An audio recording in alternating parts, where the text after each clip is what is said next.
મતદારોના મિજાજની।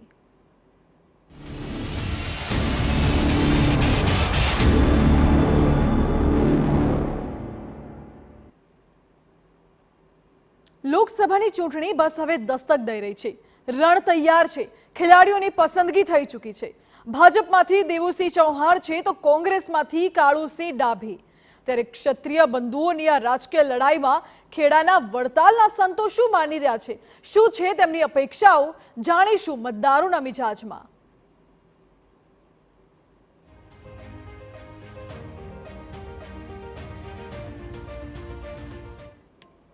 મતદારોના મિજાજમાં વાત આજે ખેડા લોકસભા બેઠકની। ખેડા લોકસભા બેઠક પર ભાજપના દેવુસિંહ ચૌહાણ અને કોંગ્રેસમાંથી કાળુસિંહ ડાભી ચૂંટણી મેદાનમાં આવી ગયા છે। મહત્વની બાબત એ છે કે દેશની સરકાર દ્વારા જે કામો કરવામાં આવે છે, સાંસદ દ્વારા જે કામો કરવામાં આવે છે, વડતાલના સાધુ સંતો શું માની રહ્યા છે, આપણે સીધી વાત તેમની સાથે કરીશું।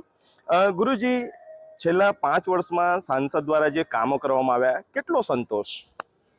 જય શ્રી સ્વામિનારાયણ।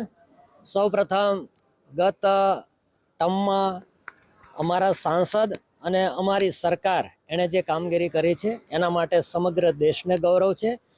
માત્ર દેશમાં નહીં, દુનિયાભરમાં વસેલા હિન્દુઓના હૃદયમાં ગૌરવ છે, સંતોષ છે।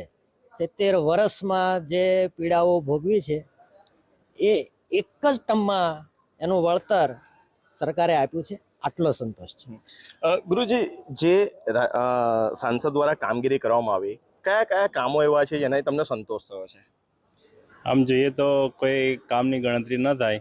એક રીતે દરેક જનતાને સંતોષ છે અને નાના મોટા એવા બધા જ કાર્ય છે કે જે સમાજને ઉપયોગી હોય અને દરેક રીતે નાના વર્ગને કે મોટા વર્ગને બધાને સંતોષ થાય, બધાના હિતમાં હોય અને સર્વને સાથે લઈને જે કામ કર્યું છે એને કરીને કોઈ કામની લિસ્ટ કરવામાં ન આવે, પણ એકંદરે બધાને ખૂબ સંતોષ અને ખૂબ આનંદ અને ખૂબ ગર્વ છે।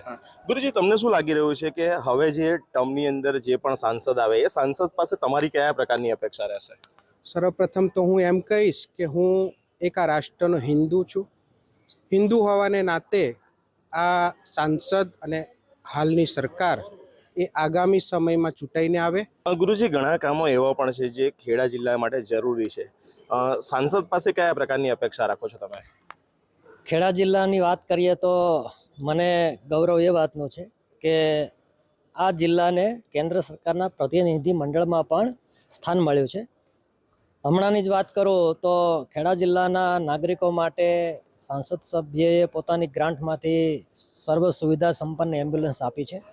વાત જ્યારે દેશની હોય છે અને પોતાના વિસ્તારની હોય છે ત્યારે બે વસ્તુ મહત્ત્વની હોય છે કે જે એકદમ નાનો માણસ છે એને અપેક્ષાઓ શું છે, તો હું એવું ઈચ્છું છું કે નાનામાં નાનો માણસ છે એ ખેતી કરીને પોતાનું ગુજરાન ચલાવે છે, યા તો એ 2 પશુ રાખીને દૂધ દ્વારા પોતાનું ઘર ચલાવે છે। તો ખેતીમાં દરેક ખેડૂતોને નાની મોટી સહાય સરકારે આપી છે, એનાથી એ ખેતી આત્મનિર્ભર બનીને કરતો થયો છે, એટલે એને સંતોષ છે।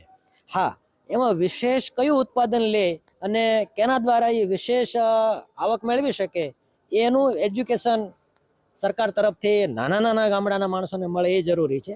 દૂધના પોષણક્ષમ ભાવો મળે એ પણ જરૂરી છે। બીજી વાત મહત્ત્વની એ છે કે સરકારની જે યોજનાઓ છે એ સરકારની યોજનાનો લાભાર્થી છે એને જ પહોંચે એ બહુ જ જરૂરી છે।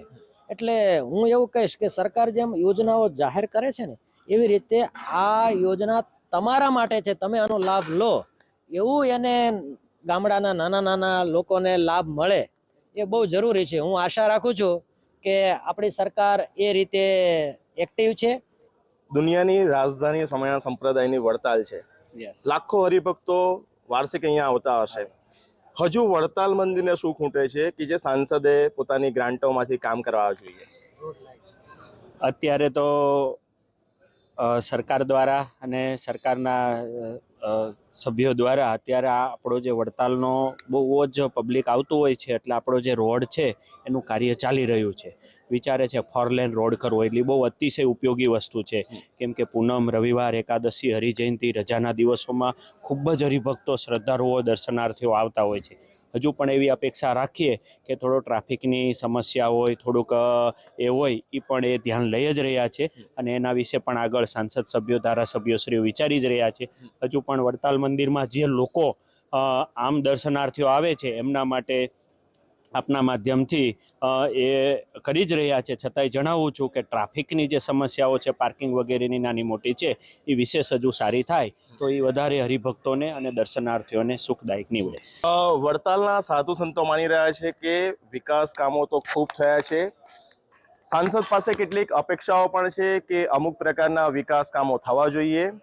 દેશ અને દુનિયામાંથી લાખો હરિભક્તો વડતાલ મંદિરમાં આવે છે તો તેઓ સરળતાથી વડતાલ મંદિર સુધી પહોંચે તે પ્રકારની પણ કેટલીક સુવિધાઓ તેમના દ્વારા કરવામાં આવે. જો કે જે પ્રકારે છેલ્લા 5 વર્ષમાં દેવુસિંહ ચૌહાણે જે કામગીરી કરી છે તેનાથી વડતાલના સાધુ સંતોમાં ખૂબ રાજીપો જોવા મળી રહ્યો છે. ધર્મેન્દ્ર કપાસી, TV9 વડતાલ.